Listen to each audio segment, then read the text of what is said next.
So today's video is so important and it's so awesome that I have to read a disclaimer. Here it goes. The purpose of today's interview is to provide perspective and value from a recent retiree to all those who may have recently made the transition to retirement or may be contemplating retirement in the near future.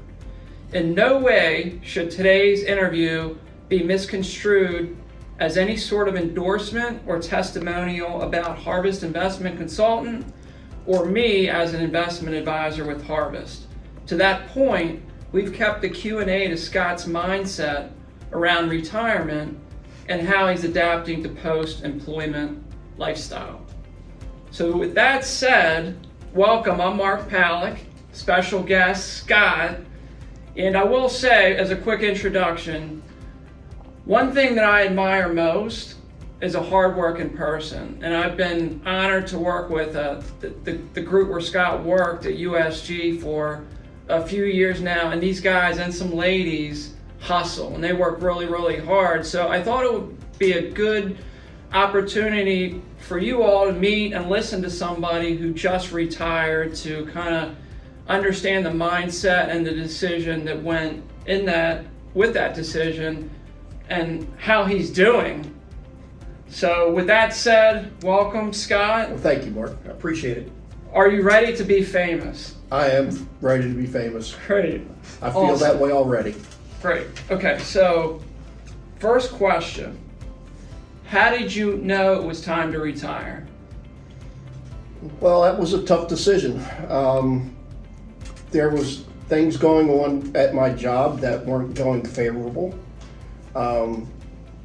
The idea of retiring, I had to talk it over with my wife and make sure that she was okay with the path that we decided to go. And she knew that I was miserable at a job that I used to love. Yeah. So that's what we decided, to come and see you and try to get on the path of seeing if it was the right time to go ahead and do it. Yeah. So, and you know, it was time. How many years did you spend at USG? 41 years. Wow. So what plans do you have for retirement? Well, right now, we're getting ready to have a wedding for my daughter. My daughter's getting married in about 12 days, and we've been working on that up until this point. I love to go out and ride motorcycles. I love to camp. I love being around people. I love being around my friends, and friends are everything to me. My family's everything to me. So I remember when we were in a meeting, your wife was a little worried about some of the downtime that you would have. How's that going for you? There's ups and downs. I generally stay busy. You know, like I said, I get together with friends. I worked 41 years where I worked at, and now I'm trying to get caught up on all the homework that I haven't. Yeah. So there's a laundry list of work around the house that needs to be done, and I'm clipping away a little bit at a time. And it's been good. It's been good. I can take my time, do it, and do it well. So no boredom or a little bit of boredom? There's a little bit of boredom, but it's got to be. Plus, I have a 2-year-old husky at home, so she keeps me busy also. Next question. I remember you got a little emotional, right, in one of the meetings that we had. It might have been when there was a realization that you had the resources to be able to leave your job. But if you could think back to that moment and that emotional aspect of what you were thinking, can you kind of relive that and share that with our audience? It was a tough feeling. This was a job that I loved and I cared about for a long time.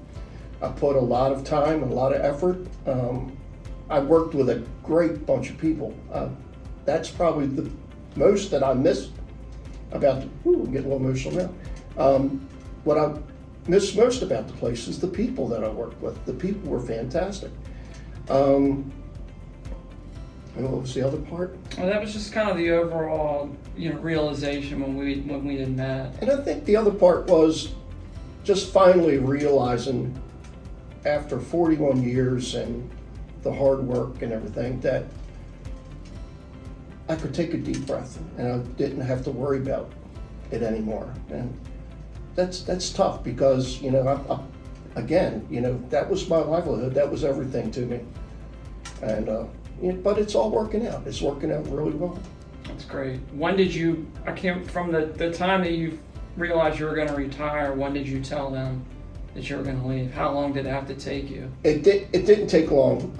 I went in after I talked with you, and I think it was a week later. I went in and said, you know, if I'm able to do it, I'd like to work another month. Yeah. And then I had some vacation time. I'll take all my vacation time, and then at a certain date, that was it. I was done. Yeah. What advice would you give somebody who's considering retirement? If you're young, I would put as much money in your 401k as you can. I would put as much money into any type of investment that you can. I would really plan for the future. I would get that set up so when, you know, when you get to my age and where I was at, that you could finally say, okay, I've done what I needed to do to get to this point in my life, and now I can relax. What about, is there a mental aspect? Yeah, there has to be a mental aspect. I guess when you're ready, you're ready. Yeah. You know, just at that point in my life and with my wife, it was time. Just kind of follow your intuitive, that gut. Follow your heart. I mean, and that's exactly what we did. We followed our hearts and said, okay, this is going to work. Wow. Last question. Have you figured out or thought about your new purpose in this new phase of life? I think a lot of it is if I can direct somebody that's ready to retire, I can tell them the process and everything that we've been through, my wife and I have been through. And even now, the guys that I worked with, I talk to them regularly still, and I tell them, look, you got to plan for your future. I mean, it's good to have everything coming in now, and I mean, it's good to have a family and playing and things like that, but you got to remember, you got to be ready for the long haul, because when it's time to retire, you got to have enough saved and enough in your investment that you can live to 90 or live to 100 or how long you know God wants you here on this earth. So you have to be ready. He's the man. He's a badass. He's a retiree. If you see him driving around 695 with his shades on, you'll know who he is now that he's a celebrity. Thanks for watching the show. Thank you, my friend. Thank you, Mark. Congratulations. Appreciate it. Thank you.